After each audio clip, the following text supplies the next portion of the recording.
আশা করছি সকলে অনেক অনেক ভালো আছেন। তো এখন এই ভিডিওতে আমি দেখাবো আসলে আপনার ফোনে ডাটা আছে এবং নেট কানেকশন আসতেছে না, অর্থাৎ মেগাবাইট থাকার পরেও নেট কানেকশন আসছে না, আসলে কেন আসে না এবং কীভাবে এটার সমস্যার সমাধান করবেন সেটা আমি দেখানোর চেষ্টা করব। তো প্রথমে আমি চেক করে দেখি আসলে এটার মেগাবাইট আছে কি না। তো আমি এটা চেক করার জন্য ডায়াল করলাম। তো দেখুন এখানে ডায়াল ফেল দেখাচ্ছে, আসলে একটু প্রবলেম হয়েছে। তো আমি ফোনটাকে একবার বন্ধ করে চালু করব। তো আপনারাও আপনাদের ফোনটাকে কিন্তু বন্ধ করে একবার চালু করে নেবেন, কেমন? তো চালু করে নিলে কী হবে, নর্মাল যে সমস্যাগুলো সেগুলো কিন্তু সলভ হয়ে যাবে। তো আমি এখন চালু করে নেওয়ার পরে আমি এখন ডায়াল করব আসলে এই ফোনে মেগাবাইট আছে কিনা সেটা আগে শিওর হওয়ার জন্য।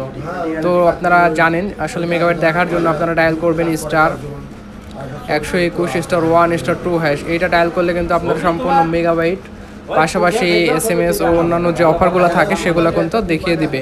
তো আমি এটা ডায়াল করতেছি এবং দেখুন আমাকে মেসেজ দিয়ে তারা এইমাত্র মুহূর্তের মধ্যে জানিয়ে দেয়। তো দেখুন আমার ফোনে কিন্তু অটোমেটিক নেট কানেকশন চলে আসছে, কিন্তু দেখুন তবুও আমি দেখাচ্ছি আসলে প্রবলেমটা হয় কোথা থেকে, আসলে কোন বিষয়গুলা সারতে হবে আসলে যদি নেট কানেকশন না আসে। তো এখানে 6000 MB ইন্টারনেট আছে। তো প্রথমত আপনারা ফোনটাকে এরোপ্লেন মোড করে নেবেন যদি নেট কানেকশন না আসে, তারপরে আবারও নর্মাল মোডে দিয়ে দেবেন। এই হলো 1 নম্বর টিপস। এবং দ্বিতীয় টিপস সেটা হচ্ছে আপনার *500*1#, শুধুমাত্র এটা জিপি সিমের জন্য এটা ডায়াল করে নেবেন, তাহলে আপনার প্লে সার্ভিস নামে একটি সার্ভিস আছে, সেটা আপনার চালু হয়ে যাবে, অর্থাৎ ইন্টারনেটটি আপনার রানিং হয়ে যাবে।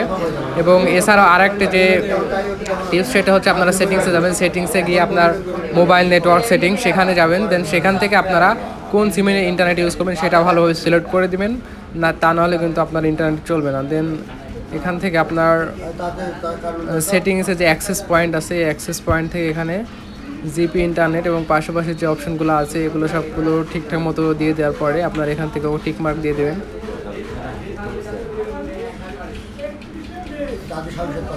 তো এখন এটা মূলত হয়ে গেছে, বুঝছেন, এখন আর কিছু করার প্রয়োজন নাই। এখন এই ছিল মোটামুটি টিউটোরিয়াল, বুঝছেন। তো এখন নেট কানেকশন চলে আসবে, আশা করি এইভাবে আপনারা ট্রাই করলে সমস্যার সমাধান হয়ে যাবে। তো যদি কোনো ধরনের প্রবলেম হয় এরপরে তাহলে অবশ্যই কমেন্ট করে জানাবেন। ধন্যবাদ সবাইকে এই ভিডিওটি দেখার জন্য।